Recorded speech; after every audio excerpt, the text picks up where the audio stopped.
할렐루야. 새벽기도 나오신 모든 여러분들 주님의 이름으로 환영하고 축복합니다. 주님께서 이 새벽에 여러분 모두에게 말씀을 통하여서 은혜를 베풀어 주시고 또 축복하시며 오늘 하루도 인도해 주시기를 원합니다.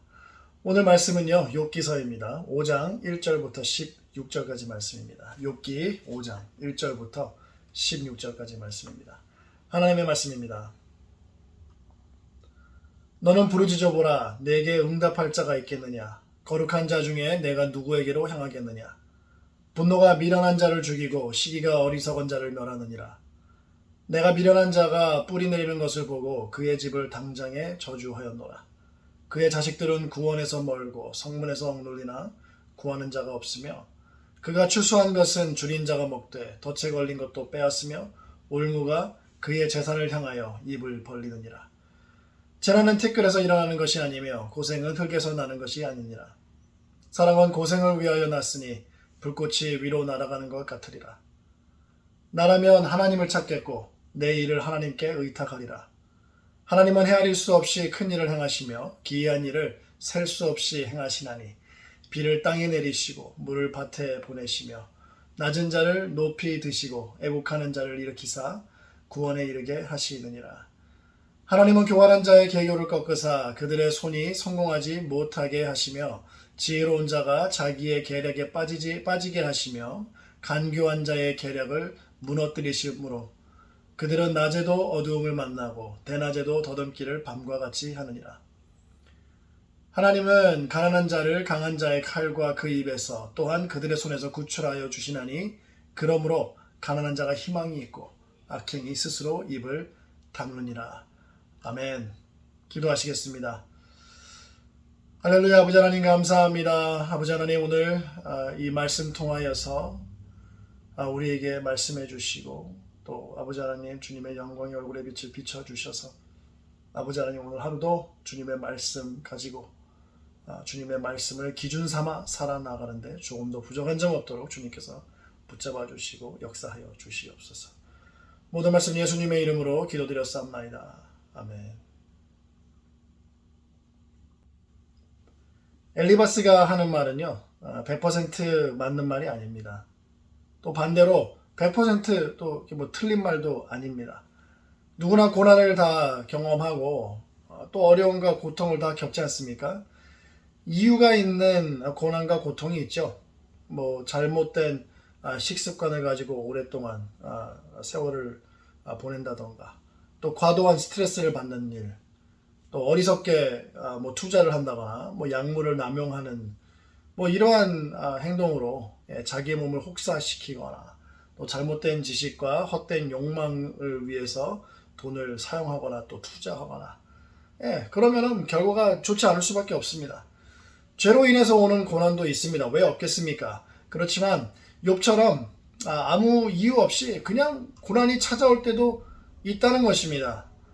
이유가 있는 고난이든 이유가 없는 고난이든 거의 대부분이 사단에게서 옵니다.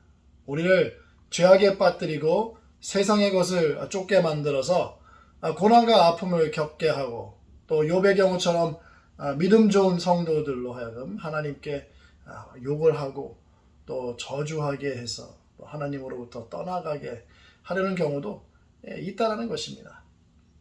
자기의 죄 때문이든 아니든 어떤 경우이든 간에 모든 고난은 참 삶을 힘들고 어렵게 합니다. 삶이 피폐해지고 또 스트레스 많이 받아서 건강이 안 좋아지고 또 늘 이렇게 걱정을 하기 때문에 얼굴이 어둡고 또 비관적으로 또 부정적으로 이 사고방식이나 생각 같은 것들이 바뀌죠. 참 많은 사람들이 예수님을 찾아왔었습니다.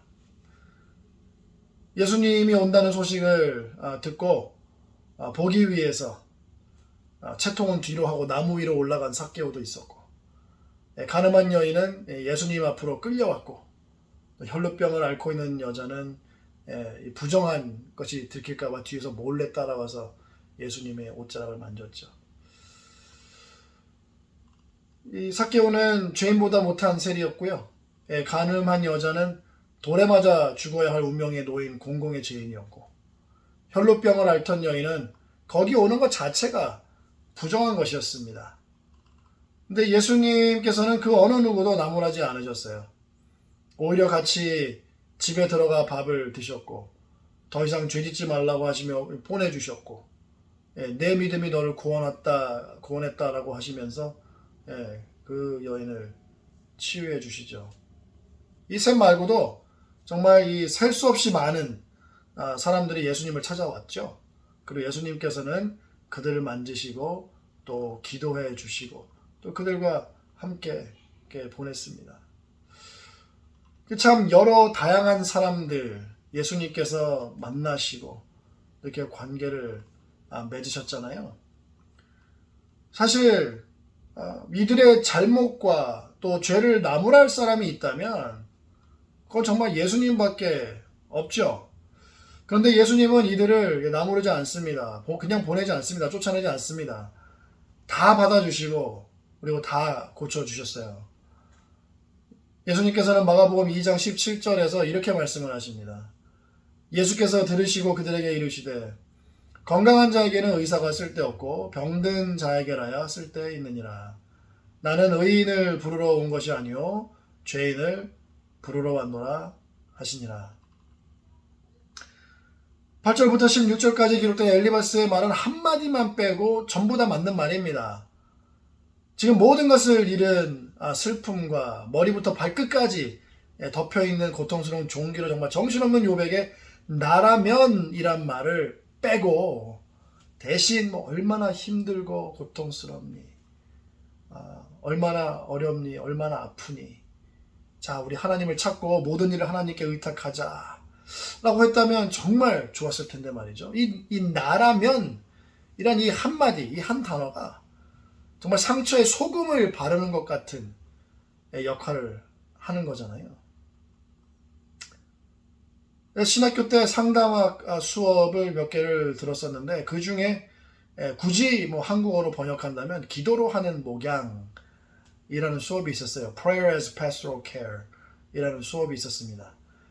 그때 사용했던 책 중에 하나가 마셜 로즌버그 박사의 비폭력 대화 Non-Violent Communication이라고 하는데요. 비폭력 대화라는 제목을 가진 책이었습니다. 이 책의 골자는 상대방이 경험한 것을 존중하는 마음으로 다 들어주고 그리고 공감해주고 이해해주는 것입니다. 그 사람의 그 상황 가운데 같이 있어주는 거예요. 비판은 쉽습니다. 그러나 상처를 주고 그 상처의 깊이를 더해주죠. 우리 각자가 겪는 경험이 모두 다양하고 다르기 때문에 서로를 존중하는 마음으로 먼저 듣고 공감해주고 그리고 이해해줄 때 위로가 되고 치유가 일어나는 것입니다. 이것이 정확하게 예수님이 하신 것 아닙니까? 자, 이 모든 죄인들, 정말 다양한 사람들, 자기가 한 일 때문에 고난받고 죄 때문에 고난받고 또 아무런 이유 없이 고난받는 사람도 있습니다. 그 수많은 사람들의 모든 상황을 다 아심에도 불구하고 예수님께서는 다 들어주십니다. 그리고 공감해 주셔요. 함께 아파해 주시고 함께 울어주시고 그리고 만져주시고 고쳐주셨습니다. 어제 새벽 예배 때는 예수님의 말하는 법을 배우자고 했습니다. 오늘은 예수님의 듣는 법을 배우기 원합니다. 엘리바스 참 옳은 말이지만 나라면이라는 그 단어 하나가 참 마음에 걸립니다. 그렇게 말을 하면서 이 모든 문장이 요백에 비주같이 꽂혔기 때문입니다. 나라면 대신에 함께 공감해주고 했으면 너무 좋았지 않을까. 우리 예수님께서 예수님이 듣는 법을 배우는 것, 상대방을 존중하는 마음으로 듣고 공감해주고 이해해주는 저와 여러분이 되기를 예수님의 이름으로 축복합니다. 기도하시겠습니다. 할렐루야. 아버지 하나님 감사합니다. 아버지 하나님께서 정말 예수님께서 이 들으시는 그 법을 우리가 다 배우기 원합니다. 참 많은 사람들이 고통 가운데, 어려움 가운데, 환난 가운데 있습니다. 그들이 어디 가서 말을 할 수 있겠습니까? 그들이 만약에 주님께서 우리에게 보내주셔서 우리에게 그 모든 것을 다 털어놓을 때에 정말 존중하는 마음으로 들어주고 공감해주고 또 이해해주고 그들이 있는 그 상황 가운데 우리가 함께 거해주면서 주님의 위로와 사랑과 그 치유를 전해줄 수 있는 우리 모두가 될 수 있도록 아버지 하나님, 예수님의 듣는 귀를 우리에게 허락해 주시옵소서. 모든 말씀 예수님의 이름으로 기도드렸사옵나이다. 아멘.